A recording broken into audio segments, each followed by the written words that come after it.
Vamos a abrir nuestra Biblia en el último libro. Corro el riesgo de ser un poco repetitiva por los hermanos que el miércoles estuvieron en la clase, pero igual voy a tomar de nuevo ese texto porque es un texto que nos motivó mucho el otro miércoles. Nos estuvimos acá, que estuvimos con un grupito lindo acá y los hermanos que se pudieron sumar, pero vamos tal vez a repetir algunas cosas, pero a afirmarlas tal vez. El libro de Apocalipsis, capítulo 5. Y es capaz que los invito a leer, si se animan. Son 14 versículos que tenemos que leer. Y es capaz que empezando por Sandra, así, vamos, los que se animen por lo menos, y lo leemos juntos. Empezamos por el versículo 1 del capítulo 5 del libro de Apocalipsis, el último libro de la Biblia. En la mano derecha del que estaba sentado en el trono vi un libro enrollado. Las hojas del libro estaban escritas por ambos lados y el libro estaba cerrado con 7 sellos. Y vi un ángel fuerte que proclamaba a gran voz: ¿Quién es digno de abrir el libro y desatar los sellos? 3. Pero ni en el cielo, ni en la tierra, ni debajo de la tierra hubo nadie capaz de abrirlo ni de tornarse con él. Yo lloraba mucho al ver que no había nadie digno de abrir el libro y de leer ni nada. Pero uno de los ancianos me dijo: ya no llores, pues el león de la tribu de Judá, el retoño de David, ha vencido y puede abrir el rollo y romper sus 7 sellos.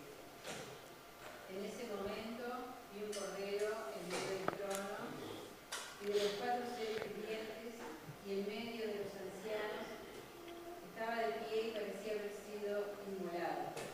Tenía 7 cuernos y 7 ojos, que son los 7 espíritus que Dios ha enviado por toda la tierra. Y vino y tomó el libro de la mano derecha del que estaba sentado en el trono. Y cuando hubo tomado el libro, los 4 seres vivientes y los 24 ancianos se postraron delante del cordero. Todos tenían arpas y copas de oro llenas de incienso, que son las oraciones de los santos.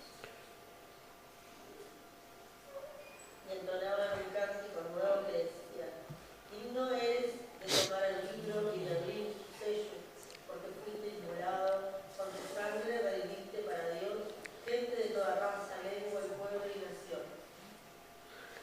Y nos has hecho para nuestro Dios reyes y sacerdotes, y reinaremos sobre la tierra. Vi entonces alrededor del trono la voz de muchos ángeles, y los seres vivientes y los ancianos. Era una multitud incontable, miradas y miradas de ellos. Que decían a gran voz: el Cordero que fue inmolado es digno de tomar el poder, las riquezas, la sabiduría, la fortaleza, la honra, la gloria y la alabanza. Y todo lo que era creado que está en el cielo y sobre la tierra y debajo de la tierra y en el mar, y a todas las cosas que en ellos hay, oí decir: al que está sentado en el trono y al Cordero sea la alabanza, la honra, la gloria y el poder por los siglos de los siglos. Los 4 seres vivientes decían: amén. Y los 24 ancianos se inclinaron y adoraron. Amén, muchas gracias. Bueno, la lectura colectiva es más linda. Y bueno, recordamos, ¿no?, que Juan de Patmos escribe esta revelación que recibe de parte de Dios mientras está en una isla, aislado, preso, y recibe estas imágenes, estas visiones, y las deja redactadas en este libro que en general nos da bastante trabajo de encarar, de leer, tal vez de entender también. Y a veces le tenemos hasta miedo, pero estamos tratando de eso, de abrir un poco en la lectura colectiva y en el análisis que estamos haciendo los miércoles, de entender este libro. Seguramente no vamos a entender todo, pero si Dios permitió que se escribiera, seguramente nos va a dar el entendimiento para dilucidar por lo menos parte de la escritura. Y este libro, esta escritura, este lenguaje apocalíptico, es decir, literatura apocalíptica, quiere decir que se basa mucho en símbolos, en visiones, que ya el pueblo hebreo estaba acostumbrado a este tipo de literatura y de imágenes.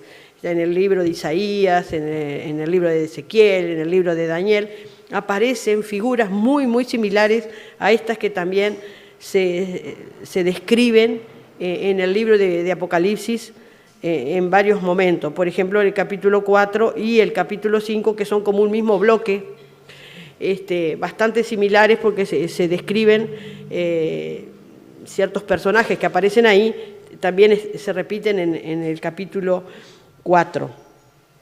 Este libro fue más o menos escrito por el año 96 después de Cristo, 20 años antes. Ya el templo de Jerusalén había sido derribado, el pueblo estaba viviendo la opresión del Imperio Romano, eran perseguidos por los romanos mismos y obligados a tener una adoración, una sujeción en todos los sentidos al emperador romano. Y Juan, que según hemos estudiado, no se sabe a ciencia cierta que sea el apóstol, entonces por eso se le dice Juan de Patmos, porque no se tiene la total seguridad de que sea Juan el evangelista, el amigo de Jesús, el Juan de los evangelios, digamos. No se tiene seguridad. Muchas personas sí creen que fue él, pero otros tantos piensan que no. Así que por eso es que le decimos Juan de Patmos y no el apóstol Juan. Este libro no solo es apocalíptico, digamos, en señales, en lo que se llama escatológico, esa palabra media rara, pero quiere decir de acontecimientos finales, sino que es un libro profético y es un libro pastoral. Juan lo escribe sobre todo para cuidar, para animar, para fortalecer a los hermanos de ese mismo tiempo que estaban pasando situaciones de mucha opresión, de mucha persecución, así que es sobre todo un libro pastoral y narrativo. Y también es profético, porque dice cosas, hace denuncias de situaciones, hace denuncias del momento actual que estaba viviendo el pueblo, en ese momento el pueblo de Israel, en la zona, digamos, la mayoría de la escritura ocurre en la zona de Palestina, en la región de Israel, donde estaba el imperio romano, digamos, invadiendo allí. Y también es profético no solo porque hace denuncias, sino también hace anuncios de acontecimientos futuros, ¿no? La profecía no es solo algo que va a pasar, sino es algo que es una denuncia también. En general, cuando uno le dice Apocalipsis, mi nieto, por ejemplo, una vez dijo una cosa muy graciosa. Dice, ay, pero la abuela tiene tanta comida como para el Apocalipsis. Entonces, como que teníamos un búnker. Y el otro día en mi casa también pasó algo gracioso porque mi hijo me preguntó qué hora es y yo le entendí qué lees. Entonces cuando yo le contesté le dije el Apocalipsis y entonces se empezó a reír y dice, bueno, al fin me asusté, dice, como que era la hora del Apocalipsis. Porque en general entendemos eso, ¿no? Que el Apocalipsis solo como acontecimiento final. Entonces yo lo que les quiero decir, que estamos entendiendo al Apocalipsis, lo que estamos estudiando juntos, que es también un libro pastoral y un libro de denuncia y un libro de cuidado para los hermanos de aquel tiempo y también, obviamente, como toda la Biblia, se proyecta para nosotros, cuidado pastoral. Y este texto es muy amplio y no vamos a hacer un análisis minucioso del texto. Yo solo quisiera tomar algunas partes de este texto como para pensarlo juntos. Y lo primero el primer relato en esta narrativa se da El capítulo 4, tenemos que mencionar un poquito el capítulo 4 para entender. Del capítulo 1 al 3, a ver los que están estudiando Apocalipsis, del capítulo 1 al 3, ¿de qué se habla en el libro del Apocalipsis? Los mensajes a las iglesias. A las 7 iglesias se les da un mensaje, algunas de alabanza, porque están viviendo muy cerca a los propósitos de Dios, y a otras 5 llamados de atención, ¿verdad? El llamado a las iglesias. En el capítulo 4 y el 5 hay un espacio de adoración, de alabanza al Señor. En el capítulo 4 la alabanza es al que está en el trono, es a Dios. Entonces aparecen 24 ancianos, aparecen unas figuras que pueden simbolizar la creación, cara de águila, cara de león, cara de ser humano, figuras que pueden simbolizar toda la creación. Ya habíamos dicho que los 24 ancianos, en este simbolismo lo que representarían serían el pueblo de Dios en general, la iglesia representada por los 12 apóstoles, y el pueblo de Dios, los otros 12 que serían las tribus de Israel, representando todo el mensaje de Dios bíblico, digamos, ¿no? Antiguo y Nuevo Testamento, representado ahí, adorando al que estaba en el trono. Era una visión, ¿no? Luis no decía en la clase, pero era una visión, claro. Uno se mete tanto en el texto que por ahí le parece que estaba pasando eso, pero no, era una visión que tuvo Juan. Juan dice que subió a los cielos y los cielos se abrieron, como muchas veces en la Biblia está esa metáfora de que el cielo se abrió, y allí había una adoración fuerte, hermosa, al que estaba en el trono. En este capítulo que sigue, el 5, allí Juan ve que el que estaba en el trono tenía un rollo, dice, con 7 sellos, que estaba escrito de los 2 lados y sellado de los 2 lados, que nadie lo podía abrir, ¿no? En aquel momento un pergamino o un libro o un rollo, cuando estaba sellado de esa manera, primero que era material confidencial, no se podía abrir así nomás, 7 sellos dice que tenía, y solo lo podían abrir personas autorizadas, un cónsul, un procónsul, una persona autorizada, digo, dentro de la costumbre del pueblo romano, ¿no? Entonces, vieron que ahí dice que Juan lloraba porque nadie tenía autoridad para abrir ese rollo, y ese rollo, si estaba cerrado de esa manera, tenía una información potente, confidencial, y nadie lo podía abrir. Y dice también que un ángel, a gran voz, en el cielo, en todos los confines, y nadie lo podía abrir. Hasta que un anciano, en el versículo 4 y 5, dice, y lloraba yo mucho porque no se había hallado a ninguno digno de abrir el libro, ni de leerlo, ni de mirarlo. No había manera de acceder a ese mensaje, ¿no? Y uno de los ancianos me dijo, no llores, no llores. He aquí el león de la tribu de Judá, la raíz de David, ha vencido para abrir el libro y desatar sus 7 sellos. Y miré y vi que en medio del trono y de los 4 seres vivientes y en medio de los ancianos estaba en pie un cordero como inmolado, que tenía, y lo describe, ¿no?, 7 cuernos, 7 ojos, los cuales son los 7 espíritus de Dios enviados por toda la tierra. Y vino y tomó el libro de la mano derecha del que estaba sentado en el trono. Aparece otra figura muy importante, que es el Cordero, ¿no? En el capítulo 4 el Cordero no había aparecido. Aparece acá tomando ese rollo para abrirlo. Entonces aquí lo primero que pasa en este texto es una presentación de Cristo, ¿no? Hay una presentación muy fuerte de Cristo en este capítulo, y lo vemos en el versículo 5 y 6. Dice que es el león de Judá, ¿no? Una figura de león, de fortaleza. Judá estaba representado cuando Jacob o Israel oró por sus hijos, cuando ora por Judá le dice el león o el leoncillo. Entonces como que Judá queda representado con el león. Es una figura mesiánica. Jesús venía por la línea del pueblo de Judá.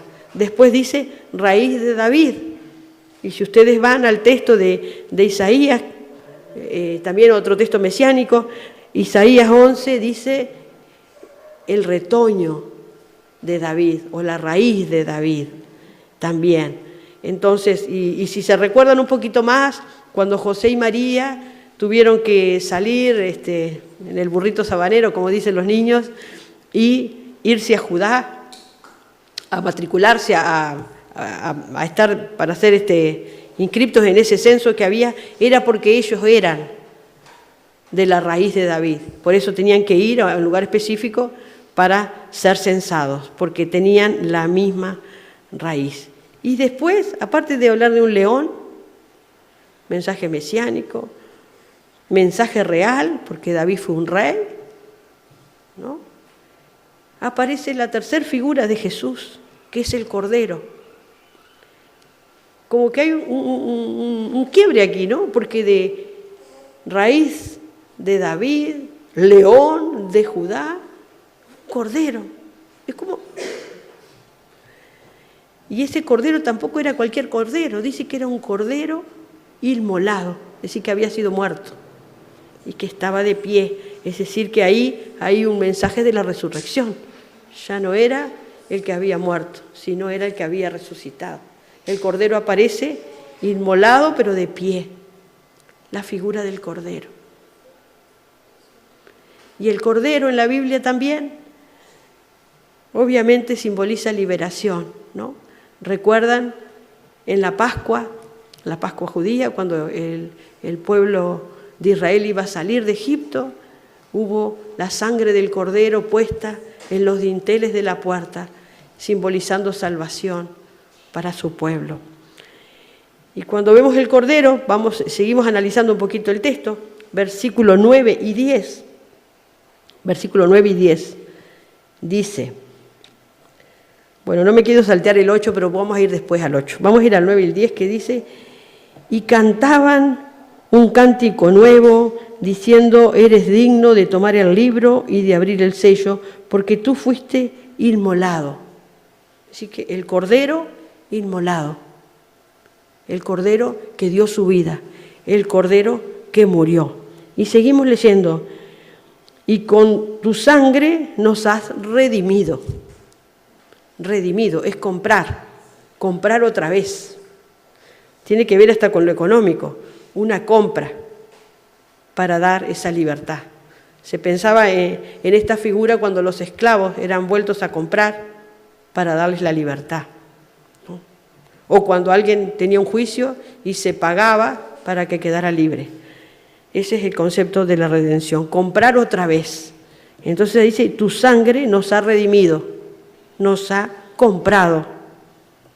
Y si seguimos leyendo, y entonces dice, nos ha redimido para Dios de todo linaje y lengua, pueblo y nación. Es decir, que no es solo aquel pueblo chico, el pueblo de Israel, aquel pueblo pequeño, sino acá abre el panorama. Dice, nos has redimido de todo linaje, de toda lengua, de todo pueblo y de toda nación. Es decir, que es un pueblo más grande, más amplio. Y el versículo 10 dice, y nos has hecho reyes y sacerdotes y reinaremos sobre la tierra. A este texto le dimos mucha vuelta el otro día, tal vez todavía no hemos terminado de masticarlo, pero es decir, el Cordero en 3 dimensiones. El Cordero que murió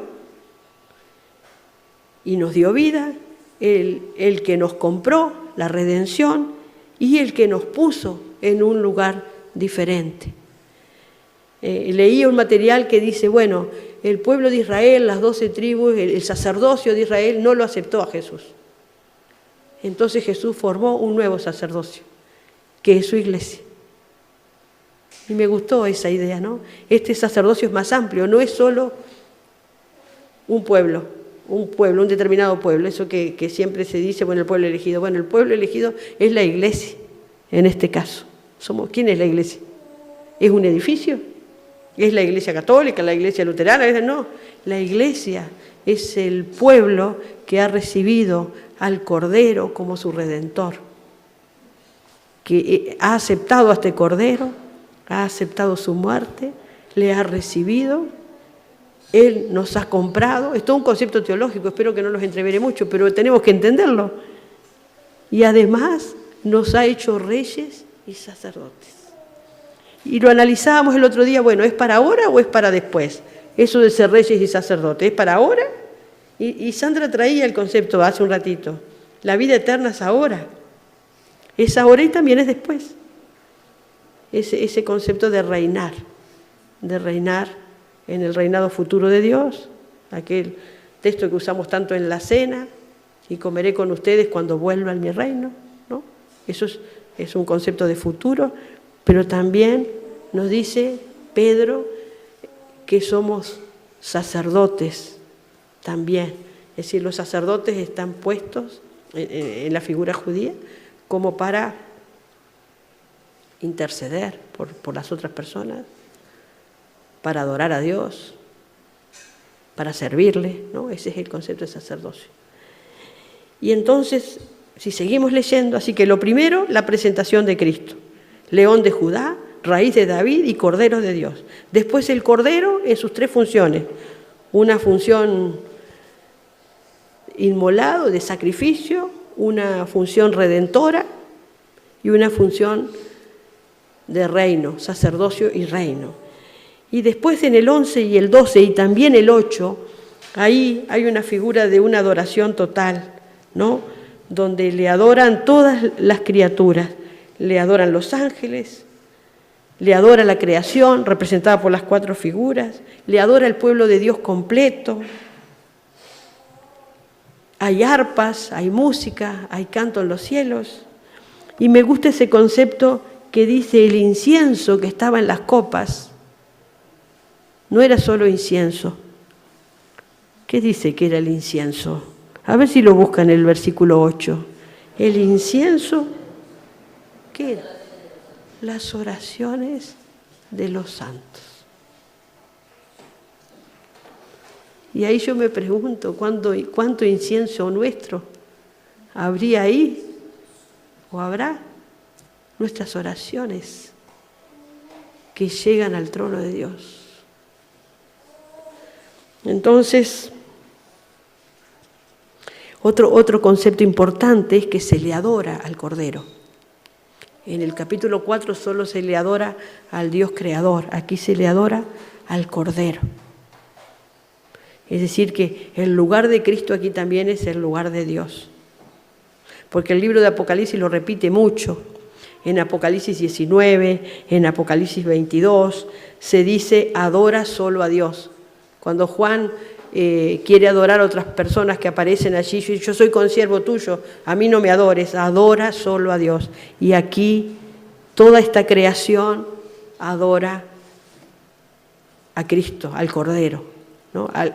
Dice adora, menciona, discúlpenme que lo busco al texto, aquí está sentado en el trono, el Cordero, al que está en el trono y al Cordero, sea la alabanza, la honra, la gloria y el poder por los siglos de los siglos. Y ahí volvemos a la idea del principio, ¿no?